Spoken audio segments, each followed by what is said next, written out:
'మిర్చి' సినిమా చూసారన్న మీరు? అందులో ప్రభాస్ చాలా స్టైల్‌గా పేపర్ రోల్సే పట్టుకొని అటు ఇటు తిరుగుతుంటాడు. జస్ట్ ర్యాండమ్‌గా గీస్తుంటాడు. సినిమాలో చూపించినట్టు అంతే కూల్‌గా ఉంటదా? ఇన్ రియాలిటీ అంత క్యాజువల్గా అయితే ఉండదు.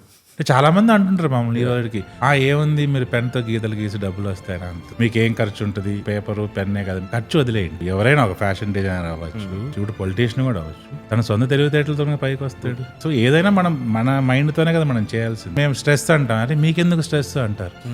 అంటే డబ్బులతో కూడిందే స్ట్రెస్ కాదు కదా. ఇప్పుడు నాదే కదా, any creative director can be a movie, art or fashion, you have to create something new every time. So you have that pressure always inside. Architect అంటే అందరూ ఏమనుకుంటారు, ఏదో డిజైన్స్ అనుకుంటారు. No, today's architect is like is the CEO, is the designer, is the CFO, is the managing director. End of the day will become office boy also. అంతే, అంత pressure, అంత ఇది ఉంటుంది. అంటే జనాలు అనుకున్నంత సులభం కాదు ఆర్కిటెక్ట్స్ లైఫ్.